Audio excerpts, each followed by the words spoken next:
sobre o hipertireoidismo felino. Então, o hipertireoidismo, né, só para a gente relembrar um pouquinho da anatomia da tireoide nos gatos, tá? Então, a glândula tireoide, ela fica localizada numa região um pouquinho mais caudal, próximo da traqueia, né, mais caudal em relação aos cães, então ela vai ficar mais aqui próximo do quinto até o oitavo anel traqueal. Então, ela acaba sendo mais facilmente palpável por conta dessa localização mais caudal.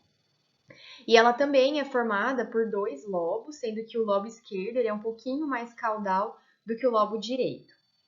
A glândula tireoide, ela histologicamente, ela é formada pelas células foliculares, que são as células responsáveis, né, pela produção do T3 e T4. Então, esses folículos, eles produzem os hormônios tireoidianos, e esses hormônios, eles são secretados para dentro do folículo, e lá uma proteína os recebe e ele é liberado, então, na corrente sanguínea junto com uma proteína.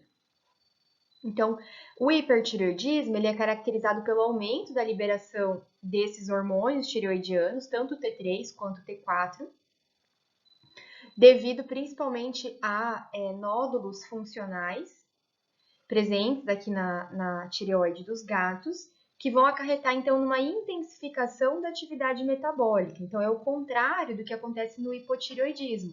Aqui a gente vai ter um aumento do metabolismo geral.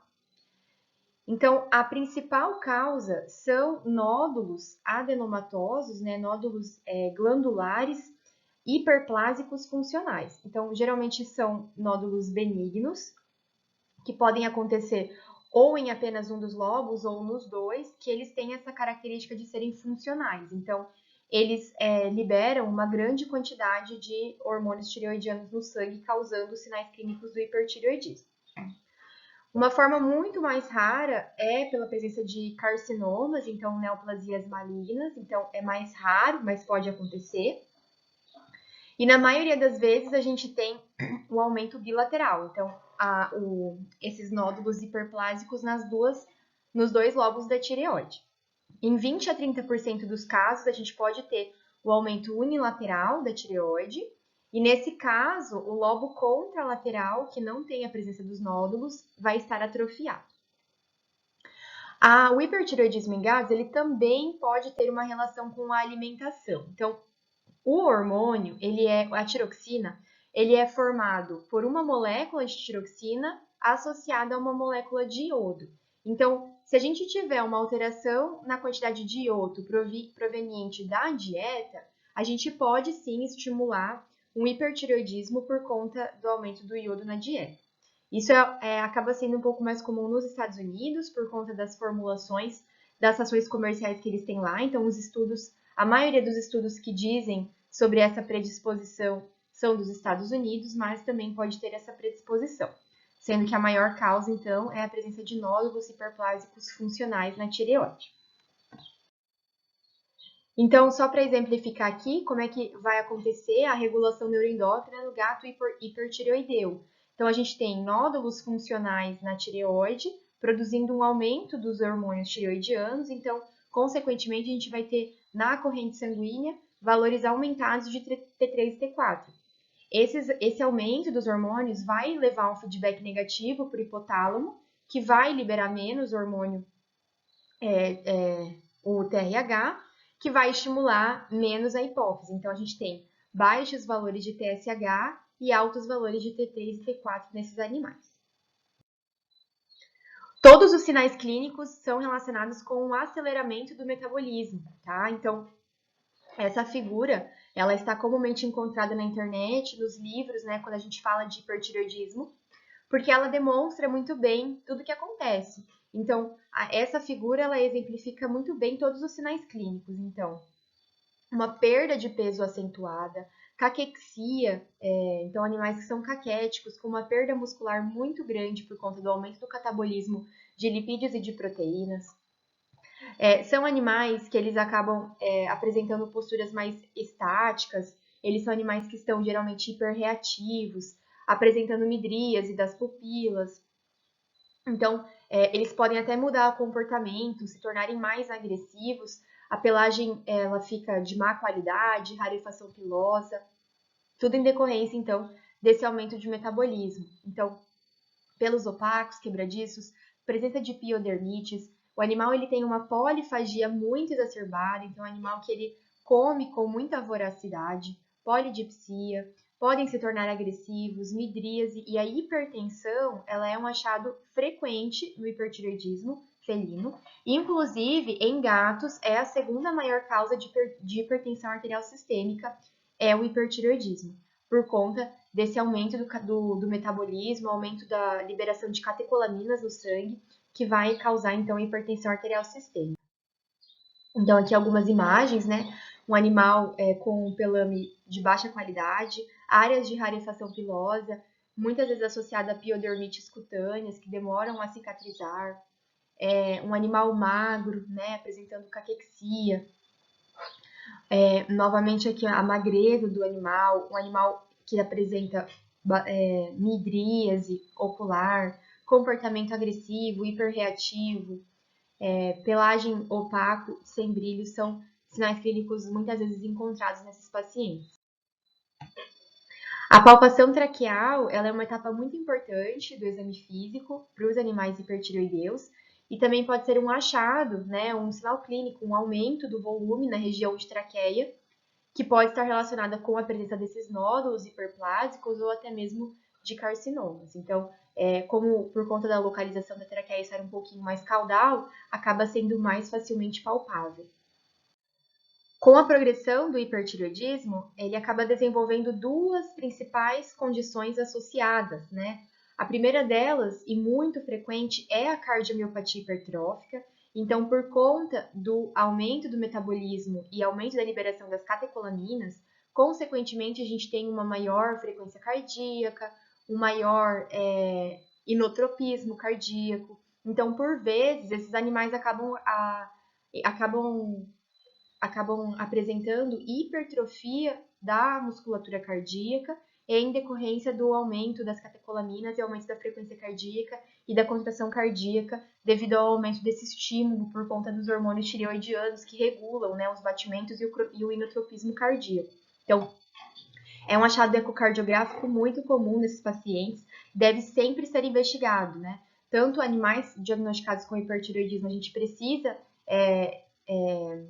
precisa suspeitar de cardiomiopatia hipertrófica, assim como animais que são submetidos à ecocardiografia com presença de hipertrófica no exame, um diferencial importante a ser considerado é o hipertireoidismo, tá? Além disso, a cardiomiopatia hipertrófica ela pode levar a uma série de consequências, né, hemodinâmicas, por conta do aumento da musculatura, o animal ele acaba apresentando uma hipertrofia concêntrica, né? Então a gente tem um aumento das câmaras cardíacas para dentro do lúmen da cavidade ventricular. Consequentemente, esse coração ele acaba tendo muito menos espaço para fazer a sua diástole e preencher-se de sangue para ejeção. Então a gente acaba tendo menos sangue ejetado e, consequentemente, menos débito cardíaco. E isso a longo prazo vai causar diversas sintomatologias relacionadas com insuficiência cardíaca congestiva. A outra condição associada é a doença renal crônica por conta do aumento do metabolismo em geral. Esses rins eles acabam sendo sobrecarregados, a gente tem uma perda de néfrons muito mais rápida e esse animal, por vezes, apresenta doença renal crônica. Então, para o diagnóstico, né, lembrar sempre da resenha. Então, geralmente são animais mais idosos que começam a apresentar os sinais clínicos. Então, em média, gatos de 8 a 10 anos de idade. Os achados de anamnese, então, animais que começaram a perder peso, começaram a apresentar polifagia, polidipsia. E, durante a palpação da tireoide, que deve sempre ser realizada, a gente pode, então, palpar esse aumento da tireoide e a presença dos nódulos, né? Identificando uma suspeita ainda maior de hipertireoidismo nesses animais. Os exames laboratoriais, eles acabam sendo exames de triagem mesmo, então a gente pode ter o aumento das enzimas renais por conta da sobrecarga renal e doença renal crônica, e também aumento das enzimas hepáticas por conta do aumento, né, de catabolismo de lipídios, proteínas, que acaba sobrecarregando o fígado. Nos exames de imagem, a gente pode realizar o ultrassom da tireoide, então é um exame interessante de ser realizado. É possível visualizar o aumento de um dos lobos ou o aumento bilateral, a presença dos nódulos na tireoide, e também pode ser um exame para guiar uma possível citologia ou biópsia. O ecocardiograma sempre deve ser realizado em animais com suspeita de hipertireoidismo por conta do risco da cardiomiopatia hipertrófica, que na maioria das vezes se desenvolve e cursa com alterações muito importantes, e também presença de alterações relacionadas à doença renal crônica no ultrassom. E o padrão ouro, então, vai ser a avaliação da função tireoidiana com a dosagem do T4 total sérico. Nesse caso, a gente não precisa fazer a porção fracionada, porque vai estar aumentado como um todo no hipertireoidismo. Então, somente T4 total é suficiente. E se você quiser solicitar o TSH também, na maioria das vezes o TSH ele vai encontrar-se diminuído. Então, pessoal, o hipertireoidismo ele tem tratamento. A gente tem 3 opções terapêuticas que eu vou discutir então agora com vocês. Então, com relação ao tratamento clínico, existe o tratamento medicamentoso para o hipertireoidismo, que é com os fármacos do grupo tiorilena, tá? Então, é a terceira vez que eu gravo esse slide tentando falar esse grupo farmacológico, tá? E agora eu consegui.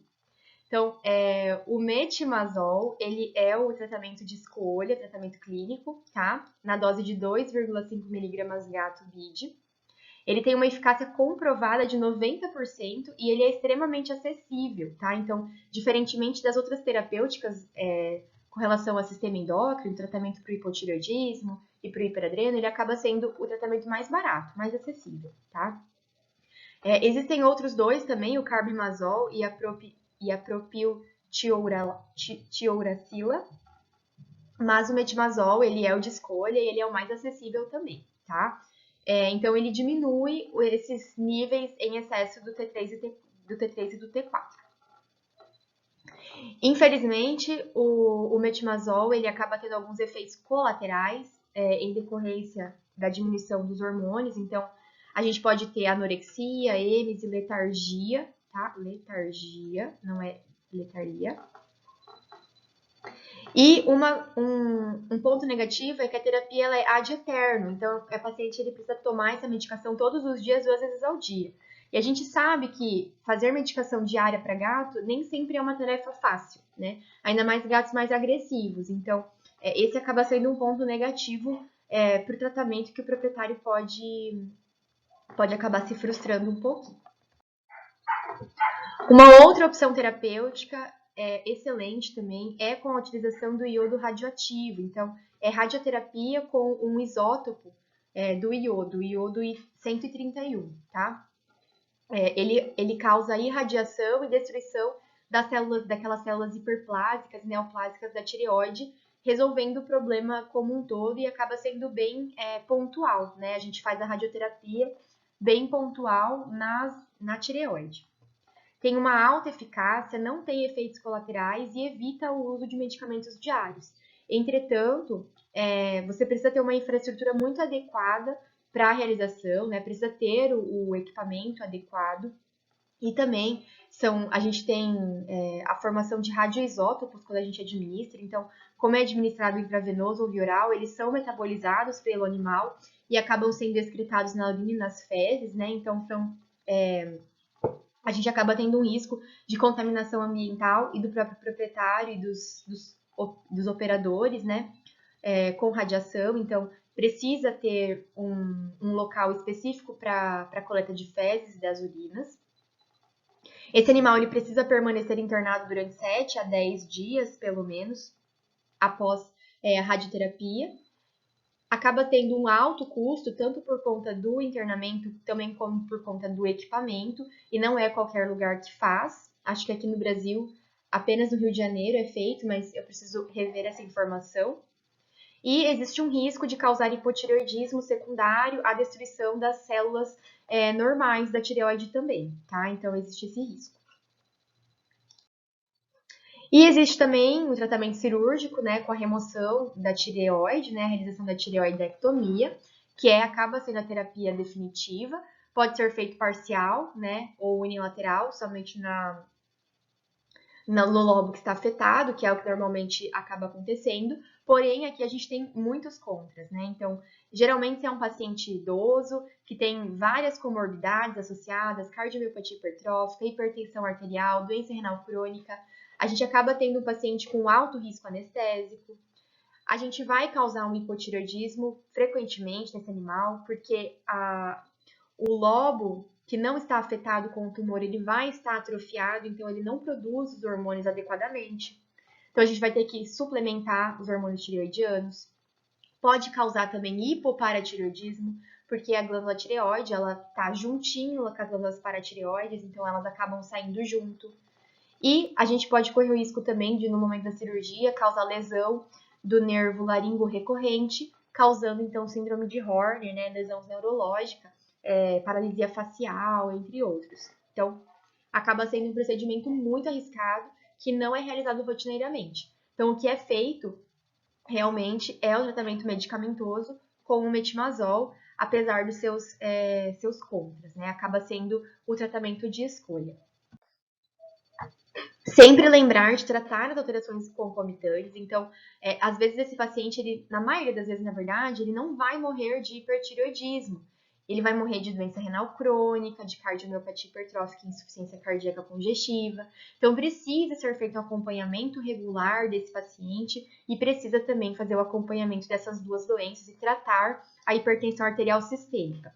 Lembrando que para gatos, o tratamento de escolha para hipertensão não é com os inibidores da ECA, e sim com os bloqueadores de canal de cálcio, entre eles o amlodipino, tá? Mas isso vocês podem rever em outras literaturas. Então, era isso sobre o hipertireoidismo. Muito obrigada pela atenção.